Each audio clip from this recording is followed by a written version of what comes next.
അപ്പോൾ ഈ ഒരു വീഡിയോ ബേസിക്കലി രക്ഷാകർത്താക്കളുടെ കൂടെ കഴിയുന്ന മക്കൾക്ക് വേണ്ടിയാണ്, പിന്നെ ആ പേരൻസിന് വേണ്ടി മക്കൾ പറയുന്നത് കൂടെ ചെവി കൊള്ളുക. ഇവിടെ ആരും നമ്മൾ ആരെയും തെറ്റ് പറയുന്നില്ല, ആ മക്കളെയോ മരുമക്കളെയോ അമ്മയോ അച്ഛനെയോ അപ്പനെയോ ഒന്നും തെറ്റ് പറയുന്നില്ല.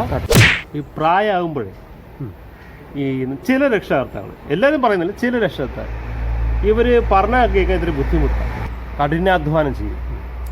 5 വർഷം മുമ്പേ ആണെങ്കിൽ പയറ് മണി പോലെ നടന്നുകൊണ്ടിരുന്ന വ്യക്തികൾ ഇപ്പോൾ നമ്മളെ സഹായം കൂടാതെ പാടാണ്. വയസ്സാം കാലത്ത് കഠിനാധ്വാനം ചെയ്യണം, നടത്തിക്കൊണ്ടുവന്ന രീതികൾ അത് കണ്ടിന്യൂ ചെയ്യണം എന്ന രീതിക്കാണ് ചിലർ പെരുമാറുന്നത്. നമ്മൾ പറഞ്ഞാലും കേൾക്കത്തില്ല. താങ്കൾ പറഞ്ഞത് വളരെ കറക്റ്റാണ്. ഞാനും എനിക്ക് തോന്നുന്നു ഞങ്ങളെപ്പോലുള്ള എല്ലാവരും ഈ തലമുറയുടെ പിന്നെ ആൾക്കാരെല്ലാം അനുഭവിക്കുന്ന പ്രശ്നമാണ്.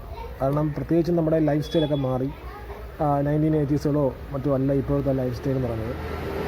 കാര്യങ്ങൾ ഇപ്പോൾ എഡ്യൂക്കേറ്റഡായ പീപ്പിളിൻ്റെ കാര്യങ്ങൾ അവർക്ക് അറിയാമായിരിക്കും. പക്ഷേ അതുകൊണ്ട് തന്നെ അവർ പറയുമ്പോഴൊക്കെ തന്നെ പറയാൻ ചെന്നവരുടെ രീതി എന്ന് വെച്ചാൽ മക്കൾ പറയുന്ന കേൾക്കുന്നുള്ളൊരു പിന്നെ ബുദ്ധിമുട്ടോ അങ്ങനെ ആവാം, അതല്ലെങ്കിൽ ഞങ്ങളെ കാര്യം നോക്കിക്കോളാം എന്ന ഒരു എന്താണ് സെൽഫായിട്ടുള്ള ഒരു എന്താ പറയുക ഇത് അതാണ് പ്രശ്നം. പക്ഷെ അതവർ മനസ്സിലാക്കുന്നില്ല എന്താണ് പറയുന്നത്. നമ്മളിപ്പോഴത്തെ ഈ ടെക്നോളജിയൊക്കെ ഇത്രയൊക്കെ മാറി, നമ്മുടെ ഭക്ഷണശീലങ്ങളൊക്കെ മാറി, അതിൻ്റെയൊക്കെ പ്രശ്നങ്ങളുണ്ട്.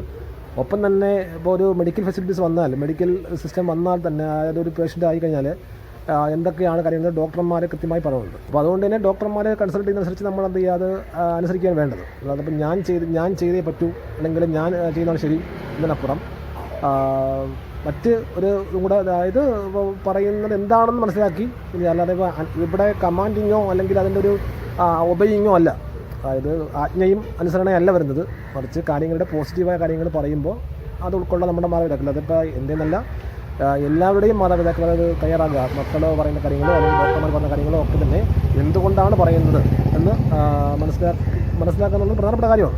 ഇപ്പോൾ പ്രത്യേകിച്ച് ഉന്നത വിദ്യാഭ്യാസം വേണമെന്നില്ല, അതായത് നോർമൽ ഒരു വ്യക്തിയായാലും അത് മനസ്സിലാക്കാന്നുള്ളതേ ഉള്ളൂ. അതിൻ്റെ ആഫ്റ്റർ ഇഫക്റ്റിൻ്റെ അങ്ങനെ മനസ്സിലാക്കാറില്ല. ഇപ്പോൾ ഡോക്ടർമാരോ അല്ലെങ്കിൽ മെഡിക്കൽ വിദഗ്ധരോ അല്ലെങ്കിൽ ഈ പറയുന്ന അറിയുന്ന ആൾക്കാരോ പറയുന്നത് മനസ്സിലാക്കാതിരുന്നാൽ ഉണ്ടാകുന്ന പരിണിത ഫലങ്ങൾ ഡീപ്പായിരിക്കും. അല്ല, അവർ പരിഗണിക്കുന്നില്ല എന്നൊരു കാര്യം മിക്ക വീടുകളിലും കാണാറുണ്ട്. അതായത് മക്കൾ പറയുന്നത് മക്കൾക്കൊരു 30 വയസ്സ് 40 വയസ്സ് ആയിക്കണം, എന്നിരുന്നാൽ കൂടി അവരുടെ വാക്കുകൾ ഈ മാതാപിതാക്കൾ കണക്കിലെടുക്കില്ല. അങ്ങനെ ഒരു ഇഷ്യൂ ഉണ്ട്. അത് മാറേണ്ട സംഭവം ആണ് കേട്ടോ. അത് അനുസരിച്ചാൽ അത്രയും നല്ലതാണ്. തീർച്ചയായും. കാരണം അത് ഈ നമ്മുടെയൊക്കെ എനിക്ക് ട്രഡീഷണൽ ഒരു കൺസെപ്റ്റ് ഉണ്ട്. ഞാൻ മുമ്പ് പറഞ്ഞു കേട്ടിട്ടുണ്ട് നമ്മളെ അപ്പനപ്പന്മാരൊക്കെ എന്ന് വെച്ചാൽ താനോളമായാൽ താനും താനെന്ന് കാണണം എന്നൊരു കൺസെപ്റ്റ്. അപ്പോൾ അത് സ്വാഭാവികമായിട്ടും പിന്നെ ഇന്നത്തെ മാതാപിതാക്കൾ, അതായത് ഇന്ന് നമ്മളിപ്പോൾ ഫോർ എക്സാമ്പിൾ ഇപ്പോൾ ഞാൻ നാളെ പിതാവാകാം, പിന്നെ അല്ലെങ്കിൽ പിന്നെ അങ്ങനെ ഉത്തരവിടം കണ്ടപ്പോൾ സ്വാഭാവികം എൻ്റെ മക്കൾ പറയുന്നത് ഞാൻ അത് പിന്നെ ഉൾക്കൊള്ളണമെങ്കിൽ ഉൾക്കൊള്ളണം. എല്ലാവരും ഇല്ല, ചിലരേ ഉള്ളൂ. അതെ, അത് ആ ചുരുക്കം ചിലരുടെ കാര്യമാണ് ഞാൻ പറഞ്ഞത്.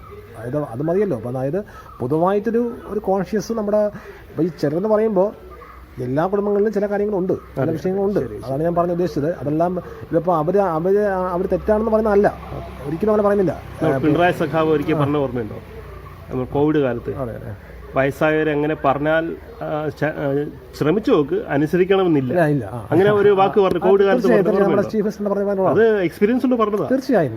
ഇപ്പോൾ ഒരു വീട്ടിൽ ഇപ്പോൾ ഒരു പിന്നെ 15 അമ്മ അച്ഛനും ഉണ്ടെങ്കിൽ സ്വാഭാവികമായിട്ടും അവർ ഹോസ്പിറ്റലിൽ അസുഖം വരുന്നത് സ്വാഭാവികം. പക്ഷെ നമ്മൾ അസുഖം വരുത്തി വെക്കരുത് എന്നുള്ളതാണ് മറ്റൊരു വസ്തുത. അതായത് നമ്മുടെയൊക്കെ സിസ്റ്റം അനുസരിച്ച് നമ്മളിപ്പോൾ ഒരു കൺസ്യൂമർ സ്റ്റേറ്റാണ്. സ്വാഭാവികമായിട്ടും നമുക്ക് നമ്മുടെ കഴിക്കുന്ന ആഹാരങ്ങളും നമ്മുടെ ലൈഫ് സ്റ്റൈൽ ഡിസീസ് തന്നെ വളരെ റൈസാണ്. അപ്പോൾ അതുകൊണ്ട് തന്നെ അതിൻ്റെ എന്തൊക്കെയാണ് പ്രിക്കോഷൻസ് ഉള്ളത്, ആ പ്രിക്കോഷൻസ് ഒരു പക്ഷേ മെഡിക്കൽ വിദഗ്ധരും പിന്നെ അറിവുള്ളവരും നമ്മളും ഈ പറഞ്ഞ നമ്മളും പഠിച്ചതിനാണ് അറിവ് നേടിയത്, അല്ലാതെ ഒന്നുമല്ലല്ലോ ഡോക്ടർമാരോട് അങ്ങനെ തന്നെ. അപ്പം അത് മാതാപിതാക്കൾക്ക് അത് അനുസരിക്കാന്നുള്ളതേ ഉള്ളൂ. അല്ലാതെ മക്കൾ പറഞ്ഞുകൊണ്ട് കേൾക്കുന്നില്ല, അല്ലെങ്കിൽ പിന്നെ അത് ചേട്ടൻ പറഞ്ഞു കേൾക്കുന്നില്ല, അങ്ങനെ കേൾക്കുന്നില്ല എന്നല്ല പറയുന്നത്. ഒരു പരിധിവരെ എന്ത് ചെയ്യുക, അത് ഉൾക്കൊണ്ടാൽ പിന്നെ അത് നല്ലതായിരിക്കും എന്നാണ് പറയുന്നത്. ചില സമയങ്ങളിൽ വീട് എന്നും വൃത്തിയായി കിടക്കണമെന്നില്ല. 2 ദിവസം കൂടുമ്പോൾ വൃത്തിയാക്കുക, അല്ലെങ്കിൽ 3 ദിവസം കൂടുമ്പോൾ വൃത്തിയാക്കുക. എല്ലാ ദിവസവും പോയി വൃത്തിയാക്കേണ്ട ആവശ്യമൊന്നുമില്ല. മുറ്റം തൂക്കുക, 3 ദിവസം കൂടുമ്പോൾ വൃത്തിയാക്കുക. അത് നല്ലതായിരിക്കും. അത്രയും കുട്ടികൾക്ക് എഫേർട്ട് കുറഞ്ഞിട്ട് അവർക്ക് പേരൻസിനെ നോക്കേണ്ട, കുട്ടികൾക്ക് അവരുടെ രീതിയില്ല, അവർക്ക് ജോലിയുണ്ട്, അവരുടെ കാര്യങ്ങളുണ്ട്. അപ്പോൾ അതിനിടയിൽ നിങ്ങളെ കൂടെ നോക്കുക, ആ വീട് അതേ കണക്ക് ചിട്ടയോടെ കൊണ്ടുനടക്കുക, അത് ഇത്തിരി ബുദ്ധിമുട്ടായിരിക്കും. അപ്പം അത് കൂടെ നടത്തിക്കുക, നല്ല കാര്യമാണ്. അത് വാശി പിടിക്കരുത്. അല്ല, അത് ഈ പറഞ്ഞ വീടിൻ്റെ കാര്യങ്ങളൊക്കെ ഇപ്പോൾ എല്ലാവരുടെയും വീടുകളൊന്നും ഒരേ കണക്കൊന്നും ആയിരിക്കില്ല. പിന്നെ ഈ വൃത്തിയാക്കൽ എന്ന് പറയുന്നത് ഇപ്പോൾ പല വീടുകളിലും ഞാൻ കാണുന്ന നമ്മൾ ഈ പൊതുപ്രവർത്തനം ചെയ്യുമ്പോൾ കാണുന്ന കാര്യങ്ങളാണ് ഞാൻ പറയുന്നത്. അപ്പോൾ അതായത് ഇപ്പോൾ ഒരു വിഷയം ഇപ്പോൾ ഇന്നിപ്പം നമുക്ക് വൃത്തിയാക്കാൻ കഴിയും, നാളെ നമ്മൾ വൃത്തിയാക്കുന്നത്. നമ്മൾ ഈ പറഞ്ഞ നമ്മുടെ ഈ ഇപ്പോഴത്തെ കാലത്ത് ജീവിതം എല്ലാവർക്കും തിരക്കാണ്. ഇപ്പോൾ സർക്കാർ ജീവനക്കാരായാലും അല്ല നമ്മളെപ്പോലെ ഇപ്പം ഞാൻ തന്നെ ഒരു പാർലർ കോളേജ് അധ്യാപകനാണ്. സ്വാഭാവികമായിട്ട് എനിക്കിപ്പോൾ പിള്ളേരുടെ പരീക്ഷയൊക്കെ ആകുമ്പം അതനുസരിച്ച് ഞാൻ ക്ലാസ് കൊടുക്കേണ്ടി വരും. ഇപ്പോൾ എന്നും എനിക്ക് ഒരു വിഷയം അപ്പോൾ വീട്ടിൽ പറയുന്ന കാര്യങ്ങൾ അപ്പോൾ ചെയ്യാൻ പറ്റണമെന്നില്ല. അപ്പോൾ അത് ഒരു വിഷയം ഇപ്പോൾ വൈകിട്ടോ അല്ലെങ്കിൽ അടുത്ത ദിവസം ചെയ്യാൻ അല്ല. അതിപ്പം അങ്ങനെ ആകുമ്പോൾ വീട്ടിലുള്ളവർ എന്ത് ചെയ്യുക, കുടുംബാംഗങ്ങളും കൂടെ അത് ഉൾക്കൊള്ളുക.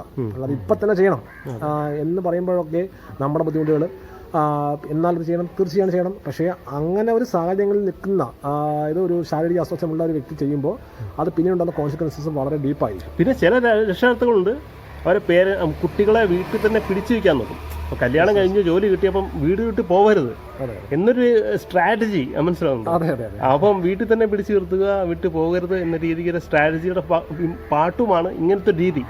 അല്ല, അതിന് മറ്റൊരു വശം കൂടെ ഉണ്ട് സുഹൃത്തെ. അതായത് വെച്ചാൽ ഇപ്പോൾ ഈ പാരൻസ്, അതായത് ഒരു ഫോർ എക്സാമ്പിൾ ഇപ്പോൾ ഞാൻ നിന്ന ഒരു പുരുഷൻ, ഞാൻ എൻ്റെ വീട്ടിൽ വളർന്നു വന്നു, എൻ്റെ അച്ഛനും അമ്മ എന്നെ പഠിപ്പിച്ചു, ഞാൻ അതിലേക്കായി എല്ലാം ശരിയാണ്, ഞാൻ അവർ ഒരിക്കലും തെറ്റ് പറയാനില്ല, എന്നെ പഠിപ്പിച്ചതും എന്നെ ഇങ്ങനെ ആക്കിയതും അവർ തന്നെയാണ്. അപ്പം നാളെ ഞാൻ ലൈഫിലേക്ക് പോകുമ്പോൾ സ്വാഭാവികത്തിൻ്റെ ഭാര്യ, മക്കൾ, അങ്ങനെ ഒരു ഇതുണ്ടാവും. അപ്പോൾ അവിടെ ആ കുടുംബം എന്ന് പറയുന്നത് ഈ എന്താണ് മക്കളും മരുമക്കളും ചെറുമക്കളും ഒക്കെ ചേർന്നതാണ് എന്നുള്ള ആ ഒരു പരസ്പര ധാരണ നമ്മുടെ രക്ഷകർത്താക്കൾ ഇന്ന് കേരളത്തിലെ രക്ഷകർത്താക്കൾക്ക് എത്രത്തോളം ഇത് ഉൾക്കൊള്ളാൻ പറ്റുന്ന ചെറിയ സംശയമുണ്ട്. ആരെയും കുറ്റം പറഞ്ഞതല്ല. കാരണം പല വീടുകളിലും ഭാര്യ, അതായത് മകൻ ബന്ധമുണ്ടെങ്കിൽ ഭാര്യ ദുരിത സാഹചര്യത്തിൽ ആത്മഹത്യ ചെയ്യുന്നു, അല്ലെങ്കിൽ ഭക്തബന്ധങ്ങൾ ഇങ്ങനെ എന്താണ് അമ്മായിയമ്മ മരുമകൾ വിഷയങ്ങൾ ഇങ്ങനെ. ഇതൊന്നും അപ്പം അമ്മായിയമ്മ ശരിയാണെന്നോ മരുമകൾ ശരിയാണെന്നോ തെറ്റാണെന്നോ ഒന്നും ഞാൻ പറയുന്നില്ല. പക്ഷേ എല്ലാവരോടും ഒരു പരസ്പര സഹകരണത്തോടു കൂടി ജീവിക്കുകയും അതാണ് വേണ്ടത്. അല്ലാതെ ഇതിപ്പോൾ അത് ഇങ്ങനെയുള്ള ഒരു സിസ്റ്റമാണ് എന്ന് കാണാതെ അങ്ങനെ ആ ഒരു അതായത് നമ്മുടെ ട്രഡീഷണൽ സെറ്റപ്പ് അങ്ങനെയാണല്ലോ. അപ്പോൾ അത് എന്താ പറയുക, അപ്പം മരുമകൾ പറഞ്ഞാൽ ചിലപ്പോൾ അത് പിന്നെ അമ്മായിമാർക്കോ അല്ലെങ്കിൽ മനുഷ്യനോ അതായത് അങ്ങനെ ഒരു അസ്വസ്ഥതയൊക്കെ. ഞാനിപ്പോൾ എനിക്ക് വല്ലതും പറയാനുണ്ടെങ്കിൽ എൻ്റെ വൈഫിനോട് പറഞ്ഞ് അങ്ങനെ കൺവിൻസ് ചെയ്യിക്കുകയാണ് ചെയ്യുന്നത്. ഞാൻ പറയുന്നത് അവർ കേൾക്കണമെന്നില്ല. അല്ല, അത് എഡ്യൂക്കേറ്റഡ് ആയ സമൂഹമായിട്ട് തന്നെ അങ്ങനെ ചെയ്യും. പക്ഷേ നമ്മുടെ പാരൻസിന് ഇപ്പോൾ അത് ഇത് വിദ്യാഭ്യാസം ഒരു അളവ് പോലെയാണെന്ന് പറയുന്നതല്ല, മറിച്ച് അത് ഉൾക്കൊള്ളുന്ന നമ്മുടെ പ്രശ്നം. അപ്പോൾ ആ ഉൾക്കൊള്ളല്ല, അതായത് ഇപ്പോൾ ഫോർ എക്സാമ്പിൾ ഞാൻ പാർലർ കോളേജിൽ ഞാൻ ഇപ്പോൾ LKG തൊട്ട് അങ്ങ് MA ക്ലാസ് വരെയും PhD ക്ലാസ് വരെയും ഞാൻ പഠിപ്പിക്കുന്നുണ്ട്.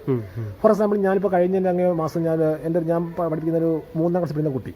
അപ്പം ഞാൻ എൻ്റെ രീതിയിൽ ക്ലാസ് എടുത്ത് വന്നപ്പോഴേക്ക് ആ കുട്ടി എന്നോട് പറഞ്ഞതെന്ന് വെച്ചാൽ, സാർ അതിങ്ങനെ ആയിക്കൂടെ, ഇങ്ങനെയല്ലേ ചെയ്യേണ്ടത് എന്ന് ചോദിച്ചാൽ അപ്പം ഞാൻ അത് ഉൾക്കൊണ്ടു. ഞാൻ നോക്കിയപ്പോൾ ശരിയാണ്, നമ്മൾ പറഞ്ഞ് ശരിയാണ്. ഒരു കൊച്ചു കുട്ടിയായാലും ഞാൻ പറയുവാണ്.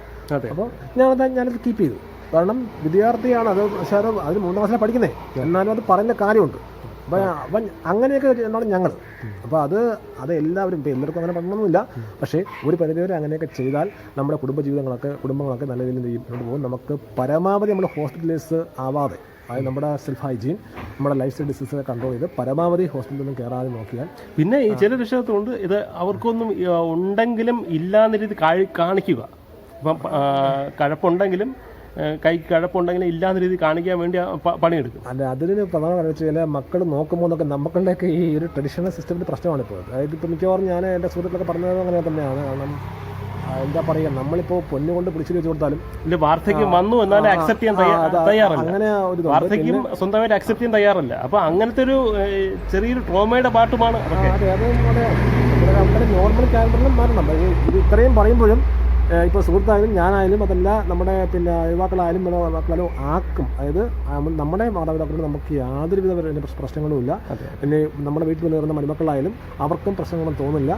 പിന്നെ നമ്മൾ ഇമാജിൻ ചെയ്യുന്ന പ്രശ്നങ്ങളുണ്ട്. അതെ, ആ ഇമാജിൻ ചെയ്യുന്നതാണ് പ്രശ്നം.